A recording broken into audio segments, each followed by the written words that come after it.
Hello everyone, I am Manveen Brar from GWPC Sanganer. I teach communication skills there, and the topic that we are going to discuss today is comprehension. Let's first of all look at the word comprehension. It comes from the word comprehend, which means to understand. So if you know the meaning of the word comprehend, which is understand, you get a very good idea of what comprehension is about. It is an exercise to check the language ability of the students, and this consists of an exercise. A comprehension exercise consists of a passage upon which questions are set to test the student's ability to understand the content of the given text and to infer.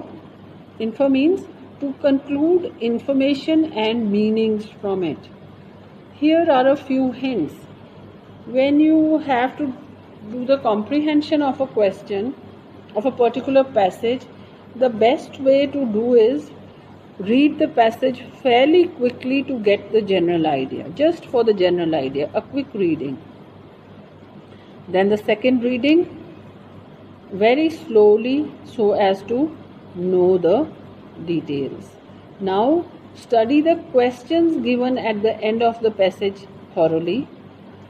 Then turn to the relevant portions of the passage where the answers are given, read them again, and then rewrite them in your own words neatly and precisely.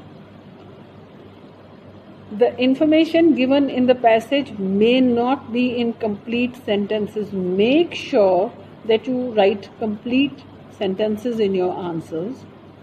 If you are asked to give the meaning of any words or phrases, which you will be asked, at least one or two vocabulary questions will be set from the passage. You should express the answer as clearly as possible in your own words. And then there are certain words which require the kind of definition that is given in a dictionary. Take care to frame the definition in conformity with the part of speech. So let's revise. The first thing is that it is to check your power of comprehending or understanding. Best way to attempt this question is first read the passage carefully. Look where the answers to the questions is located and then write it out in complete sentences. In your exam, the question will be framed as read the passage given below and answer the questions that follow. Let's try out this passage.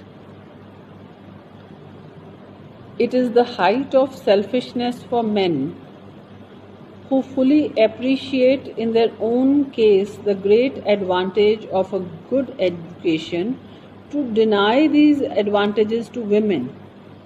There is no valid argument by which the exclusion of the female sex from the privilege of education can be defended. It is argued that women have their domestic duties to perform and that if they are educated, they would busy themselves in their books and have little time for attending to the management of their households. In fact, contrary to what is stated in the first paragraph, education would help women in the performance of the narrowest sphere of womanly duty. For education involves knowledge of means by which health may be preserved and improved, and enable a mother to consult such modern book as will tell her how to rear up her children into healthy men and women and successfully nurse them and her husband when disease attacks her household. A child's whole future life to a large extent depends upon the teaching it receives in early childhood, and the first foundation of education cannot be well laid by an ignorant and uneducated mother. On all these grounds, female education is a necessity.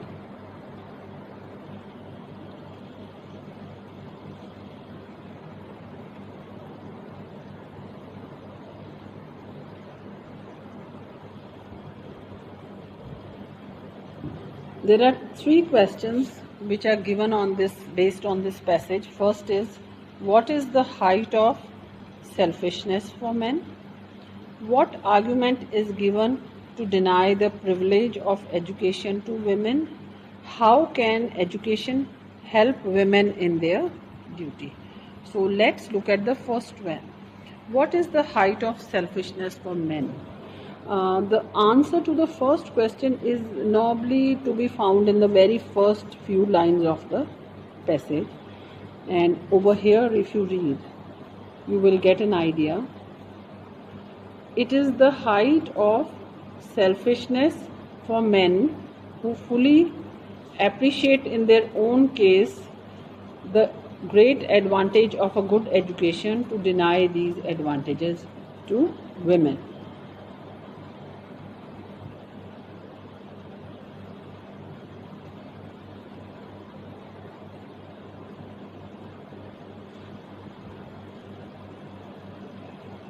So the question is, what is the height of selfishness for men?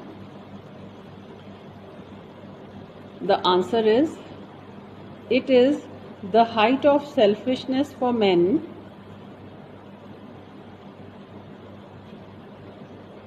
to deny these advantages to women. What is the height of selfishness for men? It is the height, the answer is, it is the height of selfishness for men to deny the advantages of a good education to women. So this was the answer given here in the very first line. Let's look at the second question.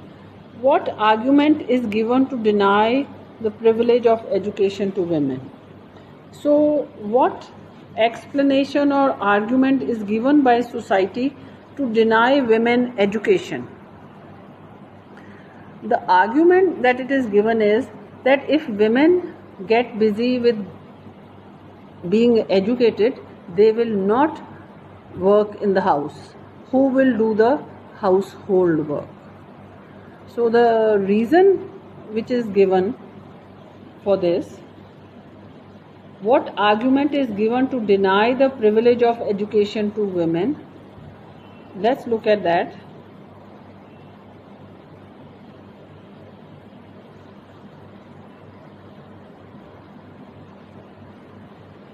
It is argued that women have their domestic duties to perform, and if they are educated, they would busy themselves with their books and have little time for attending to the management of their households.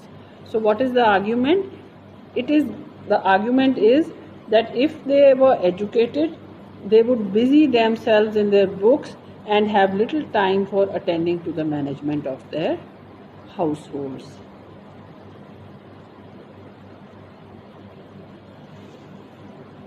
The answers have to be given in brief, very shortly, and so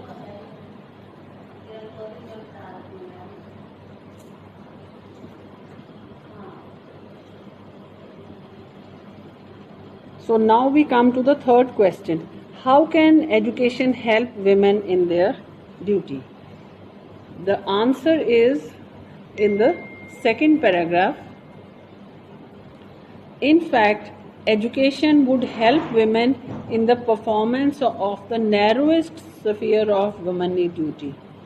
Why? For education involves knowledge. For education involves knowledge of means by which health may be preserved and improved, and enables a mother to consult such modern books as will tell her how to rear her children well, how to nurse them when disease attacks her household. So the answer is that education can help a woman to read from the books how to rear their children into strong and healthy men and women and nurse her family when disease strikes.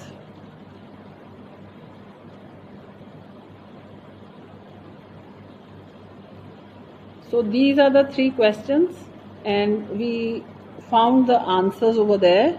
You can neatly write them out in your copies, and if the question is of 12 marks, that would mean that each question carries 4 marks. So please write your answers in very clear and legible handwriting so that you get good marks in this. Next.